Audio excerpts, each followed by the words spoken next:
it was like a new experience, right? And it was like working with Ben Moncivais, and I want to say hello to Ben Moncivais, okay? The very best to Mr. Ben Moncivais. I love you, all right? And I just want to say that Ben is such a wonderful man, all right? And I want to say that, you know, what I remember is walking into Ben Moncivais' record shop, which was right downtown, somewhere between Red River and San Jacinto, somewhere along in there, and then there was a 609, right? We recorded the song that we recorded, Un Ratito. Un Ratito was #1 in San Antonio for a whole year, right? And so when we were recording Un Ratito, you know, Richard Quiroz sitting here right now, and the rest of the group, right? We practiced the night before, and I said, this is the 7 songs that we're going to practice. After we finished practicing, I said, hey guys, look at this song here, you know, follow me, you know. And the guys, okay, they followed me, and then they said, it's a nice song, you know. So when we finished recording, you know, I'm just telling you, Ben, what I remember, okay? And when we finished recording, Ben told me, I told the guys, okay, that's it, let's go. We're going to go to San Antonio tonight, so let's pick up everything, right? And so Ben walks over to me, and he says, Shorty, he said, El Gringo Bill quiere oír esa canción de nuevo. You know, he wants to hear that song over again. And he said, because he thinks that that's a hit song, you know. And I go, wow. I told Richard, I said, and I told the rest of the band, Ben and Joe Gonzalez, I said, hey, plug it up again. We're going to do this song over again because Bill thinks that it's a hit record. So we did it over again, and then Bill goes, I got it, all right?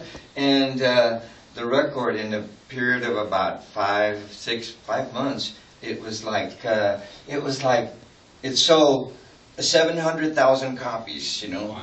And then Ben was saying, gosh, we got to print some more. And every time I'd walk into his record shop, he goes, oh, Shorty, here, this $600 check is for you. And every 2 weeks, I'd walk in there, oh, Shorty, here's this $800 check is for you.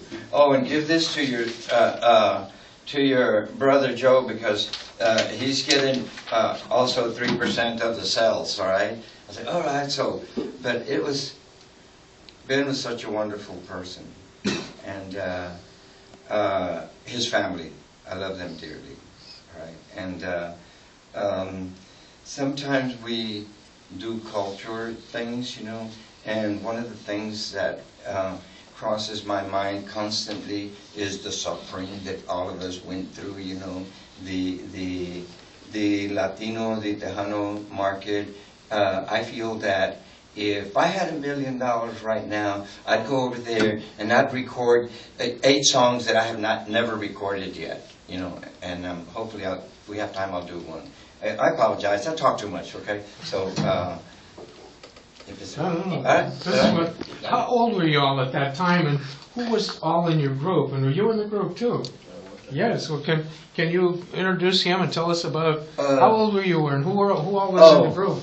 Our group, Shorty and the Corvettes. Okay, our group was a group of musicians that over here. That we really were not talented. You know, we would hear Fred Salas, El Latino, listen to that. That is some music, you know.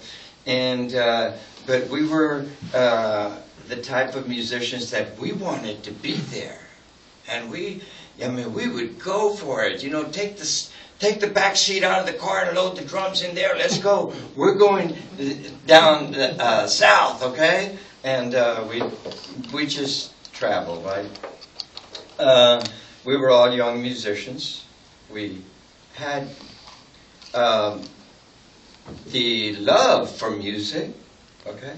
We had the love for music, and we had the feeling. So our combination of Richard on the saxophone and Roy Rositas on the other saxophone, and Joe Gonzalez on the board.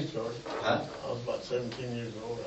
You were 17? Roy Rositos up here, those the Hermanos Rositos? Yeah. Yes. Oh my goodness, okay, well, I didn't Yes. know. He was And part- Joe Gonzalez, okay, Joe Gonzalez, and Ben Martinez, okay, and myself, okay.